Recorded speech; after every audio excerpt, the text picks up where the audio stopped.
You're probably standing in your hallway right now, staring at a fresh puddle on the rug and wondering if your child will ever use a toilet. But what if the problem isn't stubbornness or bad timing? A well-known pediatrician discovered that when you stop forcing the process and start following one specific signal from your child, the whole thing happens 5 times faster, with 0 tears. The potty training trap. The biggest mistake most of us make is thinking of potty training as a task we need to finish. We look at the calendar and decide that this weekend is the weekend. We get the special seat, we get the rewards, and we start pushing. But here is the problem.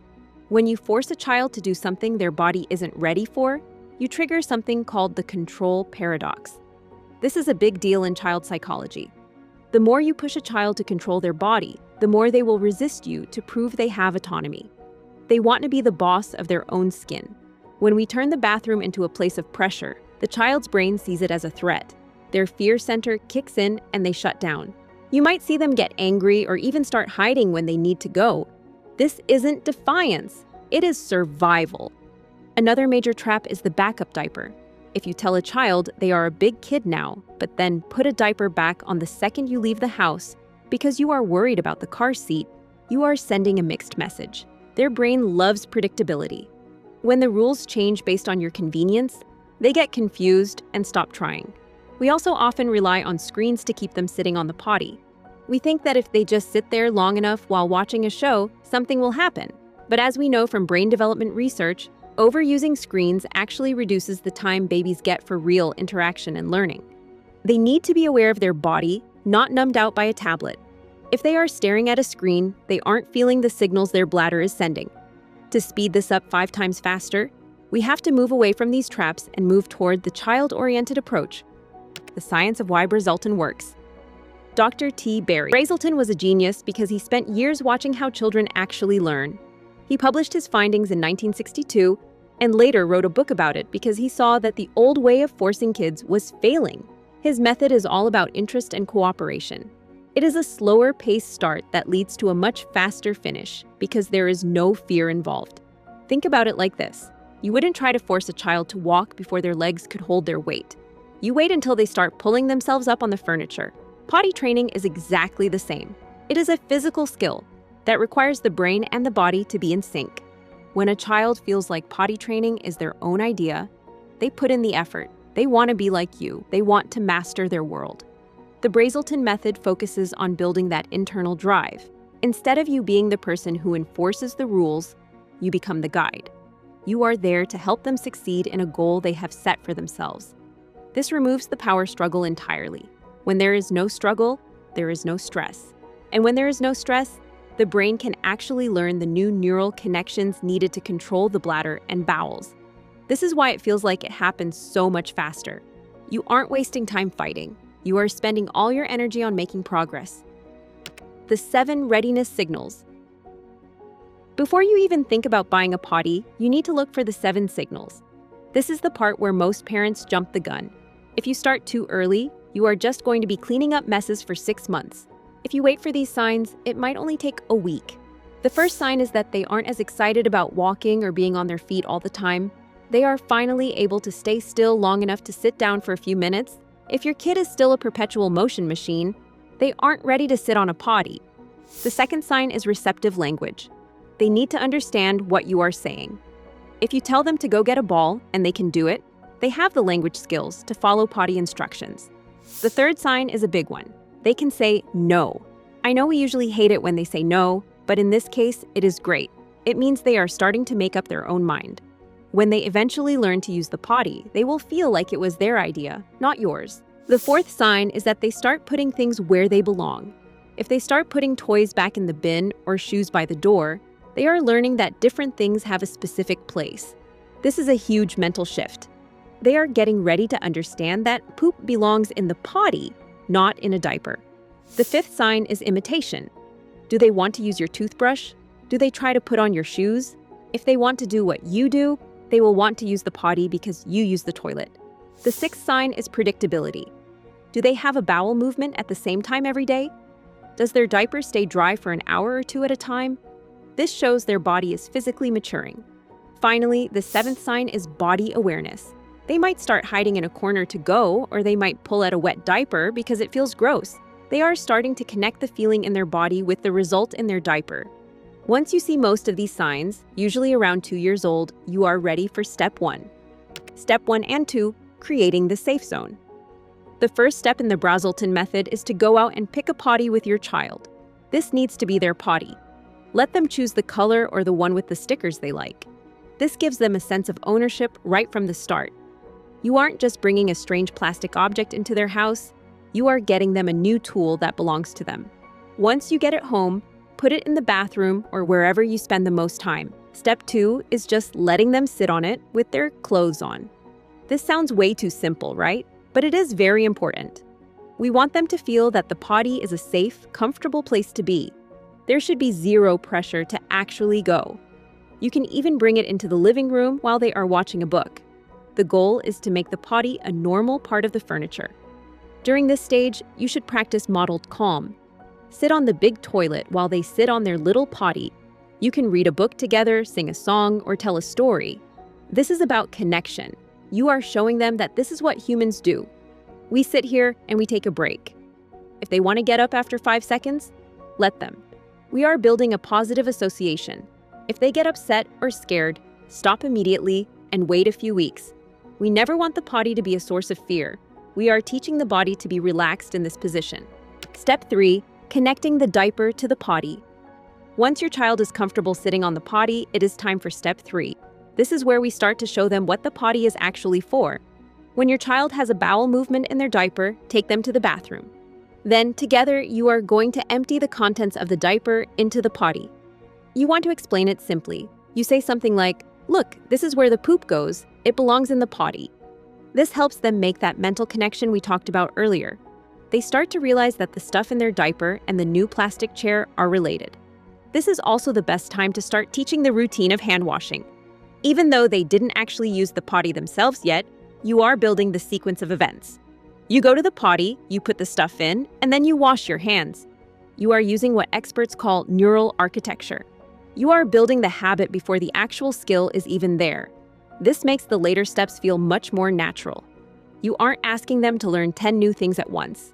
You are just adding one more piece to a puzzle they already understand. Keep doing this consistently. Every time there is a dirty diaper, it goes to the potty first. This removes the mystery and the gross out factor. It just becomes a normal part of the day. Step 4, the big step into autonomy.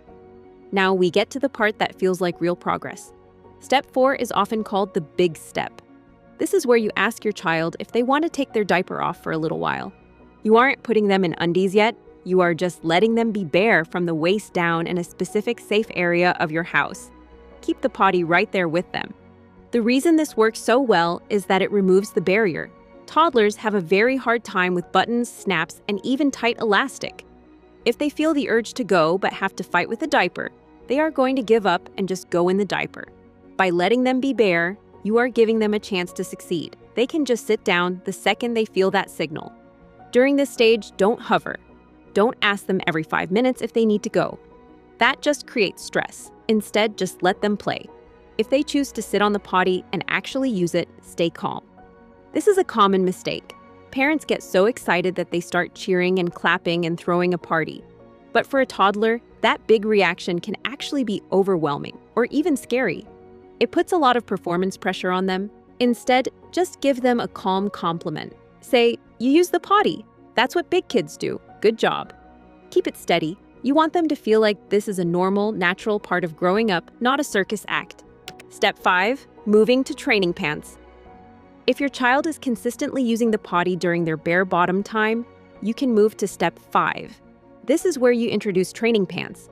These are the ones that are easy to pull up and down. You want to give them the autonomy to do it themselves. This is where that 5th readiness sign, imitation, really pays off. They want to dress themselves like you do. Ask them if they want to wear the big kid pants. If they say yes, let them try. At this point, the rest of the journey depends on their interest. You might explain how to empty the potty into the big toilet and how to flush. If you have a boy, this is when you might show him how to stand up to urinate, but only if he expresses interest. The key throughout this final step is to never force it. If they have a few good days and then decide they want a diaper again, don't panic. Just go back a step. Potty training isn't a straight line. It is a series of loops. Sometimes they need to go back to the familiar safety of a diaper for a day before they are ready to try again. If you stay calm and don't make it a battle, they will eventually move forward on their own because they prefer being dry. They prefer being like the big kids. Your job is just to keep the path open and the pressure low. The power of serve and return in the bathroom. One of the most powerful tools you have for any kind of learning is something called serve and return. This is how the brain builds synapses. The child does something, and you respond in a way that encourages them. In the bathroom, this looks like paying close attention to their cues. If you see them doing the potty dance or getting that focused look on their face, you don't command them to go. Instead, you mirror their observation. You might say, "It looks like your body's telling you something. Do you want to try the potty?" This gives them the choice. You are the return to their serve. This builds emotional trust and helps them feel like they are in charge of their own progress. It also helps with language development. By narrating what is happening, you are giving them the words for their physical sensations. When you ignore these cues or just force them on a schedule, you are breaking that connection. They stop looking to you for help and start seeing you as an obstacle. But when you use serve and return, you are working as a team. This is why Brazelton's method feels so much faster. You aren't wasting time on miscommunications. You are both on the same page, moving toward the same goal. Handling accidents without the drama. Accidents are going to happen. It is part of the learning process, but how you react to an accident can either speed up the process or grind it to a halt. When you see a mess on the floor, your first instinct might be to sigh or look frustrated. But remember, your child is a mirror. If they see you are stressed, they will feel shame. Shame is the enemy of learning. Instead, use the Zhang pause. This is a concept of emotional harmony. When an accident happens, lower your energy. Don't yell. Don't lecture. Just take a deep breath and crouch down to their level. Make gentle eye contact. You might even put a hand on their shoulder to show you aren't angry. Say something simple like, "Oh, you had an accident. Pee belongs in the potty. Let's go clean it up together." Then involve them in the cleanup. This isn't a punishment, it is a natural consequence. It teaches them the full cycle of the event. If they make a mess, they help fix it. This builds competence and responsibility. They learn that accidents aren't a disaster. They are just something to be managed. When the fear of making a mistake is gone, the child is much more willing to take the risk of trying the potty next time. Why routine is your best friend. A child's brain thrives on routine and predictability. Irregular schedules can actually disrupt their ability to form stable neural connections. This applies to potty training too. If you only try to use the potty on the weekends, but then put them in diapers all day Monday through Friday at daycare, their brain has a hard time figuring out the pattern. You want to aim for a rhythmic pattern. Try to have the potty available at the same times every day, right after they wake up, after snacks, and before bed. You don't have to force them to sit, but the opportunity should be there. This predictability helps the brain automate the behavior. Eventually, they won't even have to think about it. Their body will just know that when it is almost nap time, it is time to check in with the potty. This is similar to how we teach other forms of self-discipline. We don't just tell a kid to be good, we give them a structure where being good is easy. By having a solid potty routine, you are making the right choice the easy choice for them. They don't have to use their limited willpower to remember the potty because the schedule does the work for them. Avoiding the screen time crutch.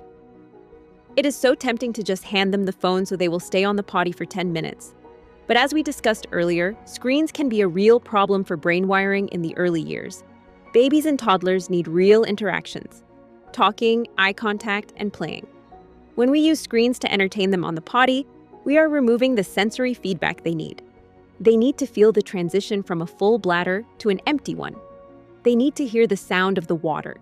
They need to feel the sensation of sitting on the seat. If they are in a digital trance, none of that information is getting through. They might go, but they won't understand how they did it or why it happened. Instead of a screen, use books. Reading together is a fantastic way to build language and connection while they are sitting. You can also use vocal play or singing. This keeps them engaged with you and with their own body. It makes the experience active instead of passive. Active learning is always faster and more permanent than passive exposure. The role of nutrition and physical play. You might not think that tummy time or what your child eats matters for potty training, but everything in the brain is connected. A child who has had plenty of safe, stimulating movement and exploration has better motor skills and spatial awareness. They are more in tune with their body and how it moves. This physical confidence carries over into the bathroom. Nutrition also plays a part. A brain that is getting the right building blocks, fats, proteins, and minerals, is better at emotional regulation and attention. If a child is constipated because of a lack of fiber or hydration, potty training is going to be a nightmare. It will hurt to go, and they will develop a fear of the potty. Make sure they are getting plenty of water and whole foods. When their digestive system is working smoothly, the signals their body sends are much clearer. It is hard for a child to learn a new skill when they are physically uncomfortable. By taking care of the basics like nutrition and movement, you are giving their brain the best possible environment to master this big new milestone. Discipline versus obedience in the bathroom. In some cultures, like in Japan, there is a big focus on self-discipline rather than just blind obedience. We want our children to use the potty because they have learned to regulate themselves from the inside out, not just because they are afraid of us getting mad. This is what Dr. Brazelton was aiming for. When a child obeys, they do it because you are watching. When you leave the room, they stop. But when they have discipline, they do it because it is who they are. They have taught their body to follow a certain beauty or order. We want to cultivate this. We don't command them to be dry. We help them grow into a person who prefers to be dry. This means we have to trust them. We have to give them the space to identify the problem and find their own solution. If they have an accident and they realize it, wait a second before you jump in. Let them see what happened. Let them decide to come to you for help. This tiny bit of space is where true resilience and problem-solving are built. You aren't fixing the problem for them. You are supporting them as they fix it themselves. What to do during the terrible twos. If you are right in the middle of the terrible twos, you might find that your child is using the potty one day and then screaming the next. Dr. Brazelton was very clear about this. If your child is going through a particularly uncooperative phase, you have to wait. Forcing a child who is in a no phase will only result in a total shutdown. It isn't worth the battle. Take the pressure off entirely. Put the potty away for a week, go back to diapers, and don't mention it. When the emotional storm passes, their natural curiosity will return. Remember, the goal is a child who is interested and cooperative. If those two things are missing, you aren't potty training. You are just fighting. A few weeks of waiting can save you months of struggle. Use that time to focus on other forms of connection and brain-friendly practices, like reading and singing. When they feel safe and connected to you, they will be much more open to trying again. The long game of palate and habit training. Potty training is a lot like teaching a child to eat new foods. Just like the mandatory taste rule in some feeding methods, potty training is about exposure. You are exposing them to the idea of the potty over and over again until it becomes familiar. Research shows that it can take many exposures before a child accepts something new. Don't give up after the first few tries. The Brazelton method is a long game that leads to a permanent result. You aren't looking for a quick fix that involves shame or fear. You are building a foundation of self-care and body awareness that will last their whole lives. Be patient with the process. If you stay consistent with the routines and the modeled calm, it will click. You will see those neural pathways forming. One day, they will just get up, go to the bathroom, and do it all by themselves without you saying a word. That is the moment where all the patience pays off. You haven't just trained them to use a toilet. You have helped them master their own body. The most important thing to remember is that you and your child are on the same team. This shouldn't be a battlefield. It should be a journey toward independence.